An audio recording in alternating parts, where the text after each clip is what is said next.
Mesdames, Mesdemoiselles et Messieurs, bonjour. Bienvenue aux news du Congo-Brazza. Tout de suite, passons au titre de notre émission. Nous allons parler aujourd'hui du CHU. Qui veut noyer le CHU? Vous saurez cela au cours de cette émission. Le RMP, le Rassemblement de la majorité présidentielle, continue toujours à faire du bruit ici à Brazzaville. Suite donc à l'interview de M. Léon-Juste Ibombo et son document intitulé « Le RMP et la nouvelle espérance », il y a eu un droit de réponse.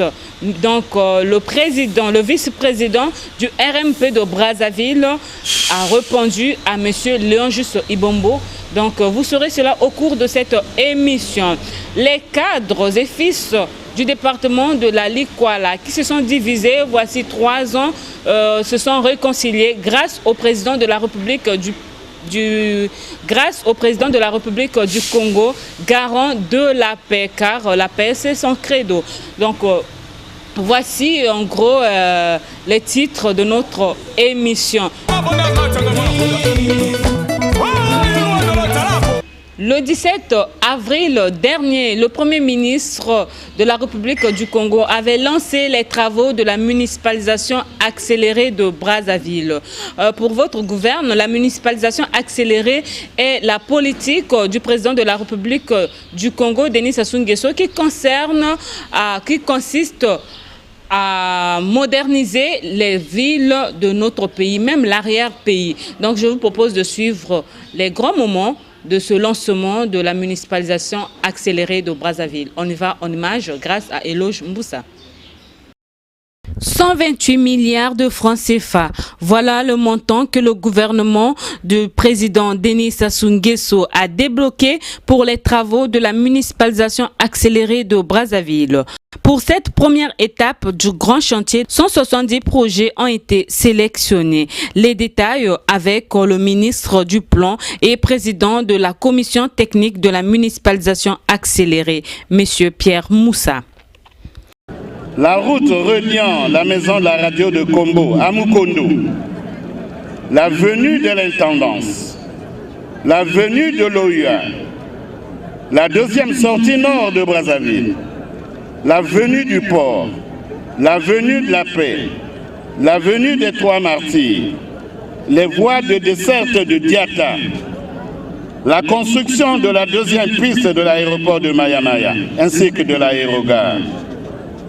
Après toutes les allocutions prononcées, place au lancement officiel de travaux par le Premier ministre Isidore Vouba.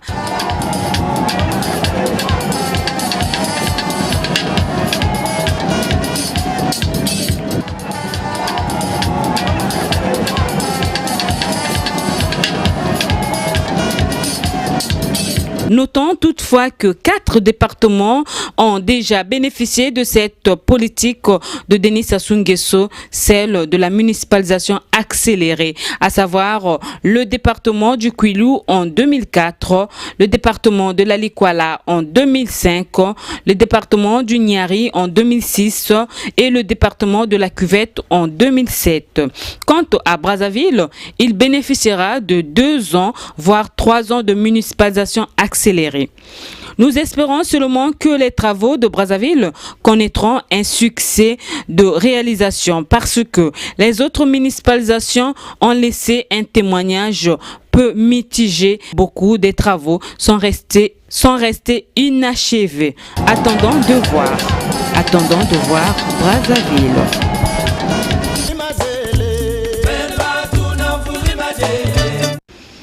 Qui veut noyer le centre hospitalier universitaire de Brazzaville? Les news du Congo-Brazza ont réalisé un document inédit pour nos téléspectateurs. Suivant. Les Congolais sont en droit de se poser la question de savoir qui veut noyer le CHU, dans la mesure où le centre hospitalier universitaire de Brazzaville suscite toutes les critiques et est vilipendé à tout va. Le 22 mai 2006, le président de la République, son Excellence Denis Sassou Nguesso, effectua une visite au CHU afin de constater de visu les problèmes de ce grand hôpital de référence qui de plus est un centre universitaire. de cette visite, il sera débloqué par lui la somme de 1,650 milliard de francs CFA pour répondre aux besoins urgents ponctuels du CHU, consommables, médicaments, paiement des reliquats auprès des fournisseurs à l'instar de Philips, acquisition des appareils de laboratoire, buanderie, etc. Après cette visite, je l'ai déjà dit au directeur général et je vous le dis officiellement, nous avons décidé de mobiliser 1,650 milliard de francs CFA. Je dis bien 1,650 milliard de francs CFA. C'est de l'argent qui est disponible à la Banque centrale. Et avec cette enveloppe, nous allons programmer les premières opérations les plus urgentes. Cette enveloppe spéciale du chef de l'État était gérée non pas par la direction du CHU, à savoir M. Ignace Ngakala et son équipe, qui avaient participé à l'élaboration du programme d'urgence sans même percevoir des perdièmes, mais directement par le ministre de l'économie, des finances et du budget, M. Pacifique Issoy Beka. Le milliard 650 alloué par le président a été utilisé dans la plus grande transparence possible. Moi, je pense que même le chef de l'État pourrait se permettre de dire que c'est le seul programme qui a été géré dans toute la transparence totale. Je le dis en connaissance de cause parce que ce programme a été géré par le ministre de l'économie et des finances avec les directeurs généraux du ministère de l'économie et des finances et ceux du ministère du plan, y compris les deux directeurs de cabinet, celui du ministère de l'économie et des finances et celui du ministère du plan, avec le staff du CHU, y compris le directeur de cabinet du ministre de la Santé. Et donc, nous n'avions qu'à élaborer un projet qui avait été validé par le chef de l'État lui-même et que ce projet a été suivi par une commission dirigée par le ministre de l'économie et des finances. Et en ce qui concerne ce projet, tout le matériel commandé, tous les consommables commandés sont déjà dans nos murs. Il y avait 1,650 milliard. 615 millions déjà nous ont servi pour payer les dettes. Parce qu'il y avait des marchés que l'État avait conclus avec certaines sociétés. Philips, par exemple, pour l'acquisition du matériel de la radiologie. Et ensuite, Sage Sport pour l'acquisition des divers matériels au niveau du laboratoire, du bloc opératoire et de certains services d'exploration fonctionnelle. Et l'acquisition de 2 ascenseurs. Ajoutons aussi qu'au cours de la même année 2006, le budget d'investissement du CHU s'élevait à 1,149 milliard de francs CFA et était directement géré par Madame Raoul, ministre de tutelle. Mais ce budget n'a été utilisé qu'à hauteur de 339 millions de francs CFA, les 810 millions restants portés disparus. Notons toutefois que le DG Ngakala ne s'occupe que du volet fonctionnement, à l'instar de la paie des salariés, financée par les recettes hospitalières et les consultations médicales. Après cette visite du chef de l'État, un programme triennal d'action prioritaire de réhabilitation du CHU sera adopté avec pour ambition de solutionner de manière radicale les maux du CHU. Bâtiment à 5 étages, datant d'avant les indépendances, tuyauterie vétuste, sanitaire bouchée et rééquipement. Ce financement de l'ordre de près de 20 milliards de francs CFA est reparti comme suit. 4 milliards pour 2007, 10 milliards de francs CFA pour 2008 et 5 milliards de francs CFA pour 2009. Mais, alors que nous sommes en avril 2008, pour l'année 2007, sur les 4 milliards accordés et débloqués par le président de la République, chef du gouvernement Denis Sassou Nguesso au CHU, seulement 631 millions ont été réellement investis à ce jour, étant donné que les investissements du CHU ne sont nullement gérés par la direction du CHU, mais plutôt par le ministère de la Santé. Alors, une question se pose, qui veut réellement noyer le CHU ? Si justification il y a, c'est du côté de la gestion de l'enveloppe de l'investissement qu'il faut regarder. Comment tant d'argent consenti par le chef de l'État pour le bien-être de tous peut-il disparaître des caisses de l'État? Comment des tierces personnes ayant reçu de la part du président de la République une parcelle de pouvoir afin d'agir pour le bien collectif dilapident-elles aussi ouvertement l'argent du peuple congolais? N'est-ce pas là chercher à noyer le CHU, mais pour le bien de qui? Ce CHU qui est le seul grand centre de référence hospitalier du Congo et où se trouvent tous les grands médecins de la République ne devrait pas être sacrifiés pour des besoins égoïstes. Vous devez vraiment compter sur votre patriotisme, après tout. Il s'agit de notre pays, il s'agit de nos parents, il s'agit de l'avenir de notre pays. Et je pense que chacun de nous n'a pas besoin d'un discours supplémentaire. Nous sommes tous conscients de ces situations. Je voudrais compter sur vous pour qu'ensemble nous nous mobilisions. Il y aura, je dis pas, je n'annonce pas de miracle là. J'annonce une volonté. Voilà. J'annonce la volonté que nous avons d'affronter ces situations et je dis qu'elle est à notre portée, pourvu que vous vous mobilisez comme nous et nous allons atteindre le but. La Commission nationale de lutte contre la corruption, la concussion et la fraude et l'inspection générale d'État devraient se saisir de cette affaire du CHU et faire toute la lumière sur les investissements décaissés, connus des populations, mais non exécutés en totalité. Pourquoi ?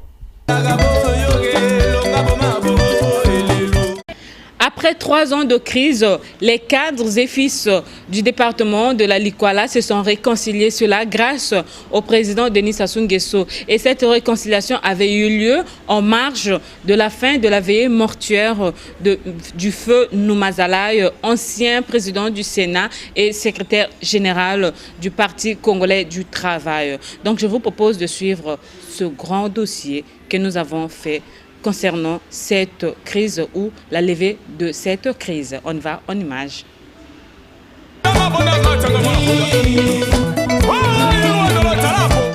Le département de la Likwala, situé au nord Congo, est parmi les départements les plus riches de la République du Congo.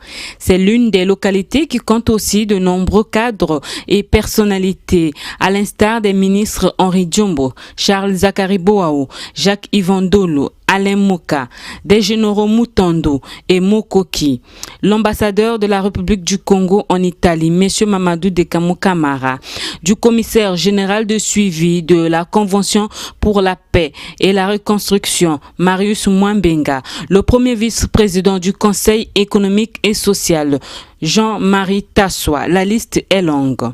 Seulement, il y a plus de 3 ans que les fils de ce département ne parlaient plus le même langage et se sont même divisés en 2 camps antagonistes. Il y a le camp du feu Ambroise Noumazalaï, ancien président du Sénat et secrétaire général du PCT, parti de la majorité présidentielle, qui est composé, son camp est composé du ministre Henri Djombo, du préfet Djombo Mbomondjo et du ministre Charles Zakari Boao. De l'autre côté, le camp de Mamadou Dekamo Kamara, ambassadeur du Congo en Italie, et son camp est composé de Alain Moka, ancien ministre de la Santé, et de Batéas, ancien premier questeur de l'Assemblée nationale de la République du Congo. Cette division a failli entraîner ce département dans la violence aveugle et le chaos total parce que les querelles de ses leaders politiques avaient atteint un niveau dangereux pour le pays.